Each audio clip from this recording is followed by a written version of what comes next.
नमस्कार मंडळी, स्वागत आहे तुमचं माझ्या एका नवीन व्हिडिओमध्ये। सगळ्यांना आवडणारी आणि महाराष्ट्राची सगळ्यात फेवरेट रेसिपी म्हणजे कोथिंबीर वडी। तर कोथिंबीर वडी बनवायला अगदी सोपी आहे आणि कुणालाही परफेक्ट जमू शकते। तर इथे मी पहिल्यांदा कोथिंबीर छान निवडून घेतलेली आहे। पाहू शकता जास्त देठ नाही काढलेले, इतके आपल्याला देठ काढून घ्यायचे आहेत। त्याच्यानंतर स्वच्छ धुवून घ्यायचे आहे आणि त्याच्यानंतरच आपल्याला बारीक बारीक कट करून घ्यायचे आहे। तर पाहू शकता मी बारीक बारीक कोथिंबीर इथे कट करून घेतलेली आहे। तर अशा प्रकारे आपल्याला सगळी कोथिंबीर कट करून घ्यायची आहे। भरपूर सारी कोथिंबीर घेतलेली आहे मी आणि बाजारात आता कोथिंबीर खूपच जास्त प्रमाणात मिळत आहे आणि तीही स्वस्त दरात मिळत आहे। तर नक्की ही रेसिपी बनवा। तर चला तर मग आता रेसिपीला स्टार्ट करूया। तर इथे मी अगोदर मिक्सरच्या भांड्यामध्ये 2 मिरच्या आणि एक छोटासा अद्रकचा तुकडा फिरवून घेऊन त्याची छान पेस्ट करून घेणार आहे। त्याच्यानंतर तीच पेस्ट आपल्याला ह्या कोथिंबीरमध्ये टाकून घ्यायची आहे। तर इथे मी सगळी जे मिरची आहे ते टाकून घेतलेली आहे। जर तुम्हाला वाटत असेल तर 2 मिरच्याने खूपच सपक होते, जास्त तिखट पाहिजे असेल तर तुम्ही अजून मिरच्या लावून घेऊ शकता। त्याच्यानंतर इथे अर्धी वाटी मी तांदळाचं पीठ टाकलेलं आहे। तांदळाच्या पिठाने कोथिंबीर वडीला छान कुरकुरीतपणा येतो। त्याच्यानंतर 2 वाटी मी इथे बेसन पीठ टाकलेलं आहे। त्याच्यानंतर टाकायचे आपल्याला चाट मसाला अर्धा चमचा, गरम मसाला अर्धा चमचा, धने पावडर अर्धा चमचा आणि आपल्याला टाकायचे आहेत 2 चमचे तीळ। तीळ भरपूर टाका, तिळाने छान दिसते पण आणि चवीलाही छान लागते।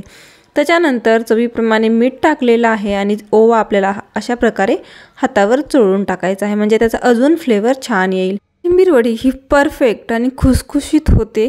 तर नक्की ट्राय करा। बाजारात भरपूर प्रमाणात कोथिंबीर येते, तर नक्की अशा प्रकारे रेसिपी ट्राय करा। तर आता इथे टाकून घ्यायचे आपल्याला अर्धा चमचा हळद। हळद नक्की टाका, हळदीने कलर छान येतो कोथिंबीर वडीला।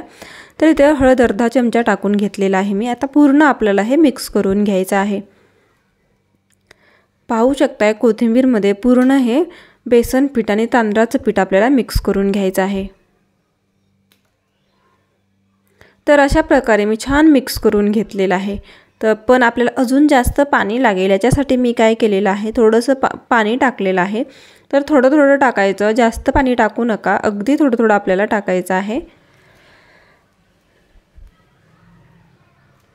तर पाहू शकताय मी अगदी थोडं पाणी टाकलेलं आहे आणि पूर्ण पिठाचा आपल्याला ह्या कोथिंबीरीचा गोळा बनवून घ्यायचा आहे। तर चोळून चोळून पूर्ण ह्या कोथिंबीरला बारीक करून टाकायचं आहे। पाहू शकताय मी अशा प्रकारे गोळा बनवून घेतलेला आहे।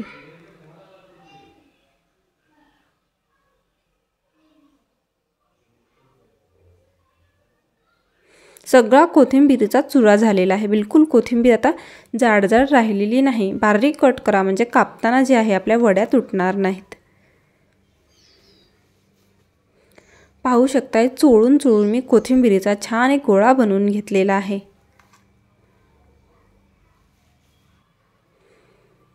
तर आता हा कोथिंबीरीचा गोळा आता रेडी झालेला आहे। आता आपल्याला एक प्लेट घ्यायचं आहे। तर ते छोटं घेतलेलं आहे, तुम्ही मोठं घेऊ शकता। तर मी ह्या प्लेटमध्ये 2दा करून घेणार आहे। तर आपल्याला तेल लावून घ्यायचं आहे अगोदर प्लेटला। त्याच्यानंतर तीळ टाकून घ्यायचे खालून आणि आपल्याला अशा प्रकारे कोथिंबीर वडीचं सारण अशा प्रकारे थापून घ्यायचं आहे।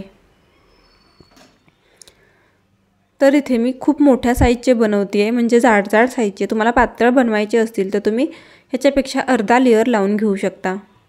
तुम्हाला आवडेल त्याच्यामध्ये चौकोनी त्रिकोणी कट करून घेऊ शकता, किंवा तुम्हाला असं जर नाही आवडेल तर अगोदर पिठाचा जे गोळा बनवला त्याचा लांबसर गोळा बनवायचा आणि तसंच आपल्याला स्टीम करून घ्यायचं आहे। पण मी अशा प्रकारे चौकोनी कोथिंबीर वड्या बनवते आहे। त्याच्या अजून मी वरून खूप सारे तीळ लावलेले आहेत। तीळ खूप सारे लावा, दिसायलाही छान दिसते आणि आपल्याला खायला पण खूप टेस्ट येते।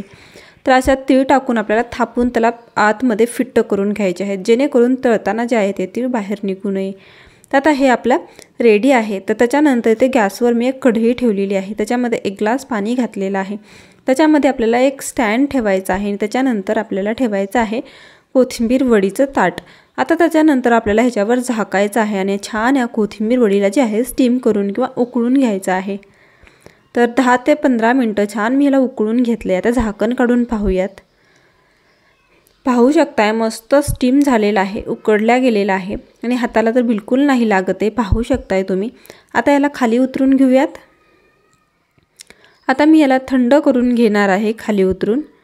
पाहू शकताय मस्त आपले जे तीळ आहेत ते मस्त टम्म फुगलेले सुद्धा आहेत आणि छान असे स्टीम झालेले आहेत। आता आपल्याला आवडेल त्या आकारामध्ये आपण कट करून घेऊया। तर इथे चौकोनी घेते, तुम्ही त्रिकोणी घेतलं तरीही चालेल। तर अशा प्रकारे कट करून घेते। तर कोथिंबीर तुम्ही चांगली बारीक कट केली जर असेल तर इथे तुमचे जे कोथिंबीर वडी जी आहे तुटणार नाही किंवा एकमेकांमध्ये अडकणार नाही, म्हणून आपल्याला अगोदरच कोथिंबीर जी आहे ती बारीक कापून घ्यायची आहे। आता छान चौकोनी आकारामध्ये मी हे कापून घेते। तर पाहू शकताय मस्त कोथिंबीर वडी चौकोनी आकारामध्ये कापून घेतलेली आहे। पाहू शकताय किती मस्त झालेली आहे। दुसरी पण काढून दाखवते तुम्हाला।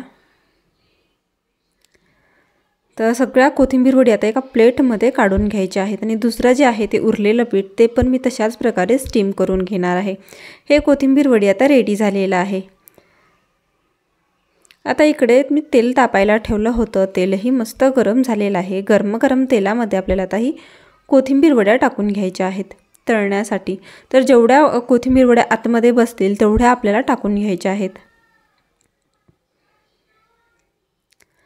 तर आता 2 मिनिटांनंतर मी ह्याला मिक्स करते। तर पाहू शकताय छान असा कलर चेंज झालेला आहे। आता आपल्याला सतत मिक्स करत राहायचं आहे, त्याचा छान कुरकुरीत कलर येईपर्यंत किंवा कुरकुरीत कोथिंबीर वड्या होईपर्यंत आपल्याला तळून घ्यायचं आहे। तर सगळीकडून असं आपल्याला मिक्स करत राहायचं आहे, म्हणजे जेणेकरून सगळीकडून छान एकसारखा कलर येईल।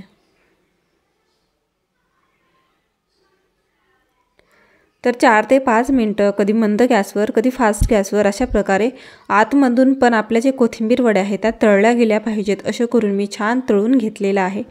तर पाहू शकताय कोथिंबीर वडीचा आतून बाहेरून सेम कलर आलेला आहे आणि सगळीकडूनही सेम आलेला आहे। आता एका प्लेटमध्ये ह्या कोथिंबीर वडी आपण काढून घेऊयात आणि जे राहिलेले आहेत तेही आपल्याला अशाच प्रकारे तळून घ्यायचे आहेत। तर मी टाकून घेते आतमध्ये। त्याही सगळ्याच आपल्याला कोथिंबीर वडून तळून घेतलेले आहेत, मी पाहू शकता इथे। तर सगळ्या कोथिंबीर वडी बिलकुल आपले तीळ जे आहेत ते निघालेले नाही आहेत, अगदी थोडे थोडे आहेत। भरपूर सारेला गच्च बसले होते कारण आपण प्रेस करून बसवले होते आणि तीळ जे आहेत टम्म फुगलेले आहेत तळल्यामुळे आणि आपण जे स्टीम केल्यामुळे। तर पाहू शकता आपली कोथिंबीर वडी रेडी झालेली आहे। एकदम कुरकुरीत छान दिसायला किती मस्त दिसते। अगदी थोडा वेळामध्ये इतकेच भरपूर सारे कोथिंबीर वडी झालेले आहेत। पाहू शकता एकदम छान अशी कोथिंबीर वडी तयार झालेली आहे।